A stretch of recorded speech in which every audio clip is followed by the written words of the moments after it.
सम्मानित मंच Shri Pramod Josiah sir और मैं स्वयं डॉक्टर मोहम्मद गुप्ता। आज हम सभी यहाँ उपस्थित हैं आचार्य रामचंद्र शुक्ल जी की जन्मदिन पर कुछ बातें, कुछ चर्चाएं आपके बीच रखूँगा। मैडम ने बहुत सारी बातें अपने शब्दों के माध्यम से बताई हैं और जोशिया सर भी अपनी कविताओं के माध्यम से शुक्ल जी के बारे में संकेत दिया है और मैं कुछ बातें शुक्ल जी के बारे में रखना चाहता हूँ। इनका जन्म 4 अक्टूबर 1884 ईस्वी में अगौना बस्ती उत्तर प्रदेश में हुआ था। अब इनका जो जीवन था बहुत सुयोग्य जीवन था। ये ब्राह्मण परिवार में इनका जन्म हुआ था और इनको किसी प्रकार की कोई कमी नहीं थी।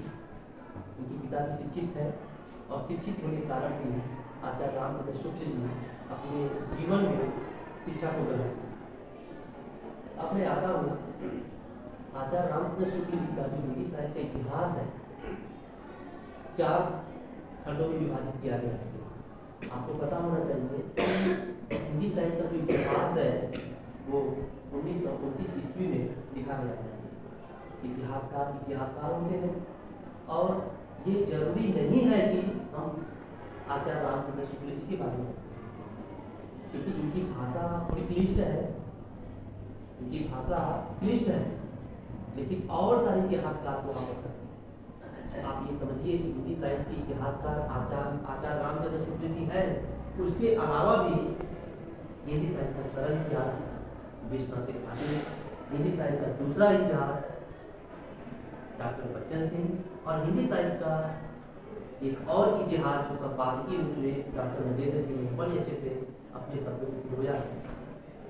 तो हमें आज ये जानने की आवश्यकता है कि एक इतिहासकार अपने जीवन में कैसे वो आगे बढ़े, कैसे अपनी रचनाओं को लेकर के सृजन किए, चाहे वो कविता हो, चाहे वो कहानी हो, चाहे वो निबंध हो, वो हर क्षेत्र में शुक्ल जी अपनी बात को रखते थे। अब सोचिए उस दौर में हिंदी साहित्य का इतिहास कितनी बड़ी बात है उस दौर में, लेकिन शुक्ल जी अपने इतिहासकार तो थे, लेकिन वो कहते क्या थे? उनका मानना था कि हिंदी साहित्य का इतिहास है वो 4 खंडों में बांटा गया है। लेकिन बात हमको ये जानने की आवश्यकता है कि शुक्ल जी हिंदी साहित्य का इतिहास संवत में माने हैं या ईस्वी में माने हैं। मैं इस पर थोड़ा आपसे चर्चा करूँगा कि आचार्य रामचंद्र शुक्ल जी हिंदी साहित्य के इतिहास को संवत में लिखे 1050 से 1375, 1375 से 1700, 1700 से 1900 से अब तक। आदिकाल को नामकरण के लिए आचार्य रामचंद्र शुक्ल जी थे। आदिकाल को बहुत सारे नामकरण है। वेद गाथा काल शुक्ल जी ने किया। अब भक्ति काल में आए तो भक्ति काल में पूर्व मध्यकाल को भक्ति काल के नाम से जाना जाता है। अब रीति काल में आएंगे रीति काल को उत्तर मध्यकाल के नाम से जाना जाता है। आधुनिक काल में आएंगे तो आधुनिक काल के नाम से जाने जाते हैं। तो आपको ये जानने की आवश्यकता है कि हिंदी साहित्य का जो नामकरण है इसे हमें पढ़ना चाहिए और इसी से आपके क्वेश्चन बनते हैं हिंदी साहित्य के नामकरण में कौन सी बातें सामने आती हैं। अगर आदिकाल को लेंगे तो आदिकाल में वो जो वीरता का जो स्तंभ दिखाई देता है, आप चंद्रप्रदाय को पढ़ लीजिए, कीर्तिलता को पढ़िए, कीर्ति पताका को पढ़िए, विद्यापति पदावली को पढ़िए।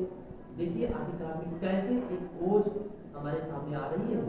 हम इन प्रश्नों को पढ़िए। जब भक्ति काल में आते हैं तो भक्ति काल में तुलसी जायसी के बारे में आप पढ़ते हैं। जब रीति काल में आते हैं रीति काल में आप बिहारी को पढ़ते हैं, घनानंद भूषण को पढ़ते हैं, भगराम को पढ़ते हैं, भगवाकर को पढ़ते हैं। जब आप आधुनिक काल में आते हैं तो आप विद्या भारती जी को पढ़ते हैं। तो ऐसे इतिहासकार को हमें पढ़ना चाहिए, हमें समझना चाहिए और ऐसे इतिहासकार को हमें आत्मसात भी करना चाहिए। और एक इतिहासकार ऐसे ही नहीं कोई बन जाता है, वो अपने आप से तपते हैं, इतनी कठिनाइयों में संघर्ष करके एक आलोचक बनते हैं, एक समीक्षक बनते हैं, एक इतिहासकार बनते हैं। ये बड़ी बात होती है। क्या उनको सम्मान नहीं मिला था? उनको सम्मान मिला था। इसलिए आज हम सभी यहाँ उपस्थित थे। आचार्य रामचंद्र शुक्ल जी के बारे में हम सभी लोगों ने योग के बारे में पूर्ण करके आप सभी को अपनी बात को रखा। इसके लिए हिंदी विभाग की ओर से आप सभी को मैं बहुत बहुत बधाई और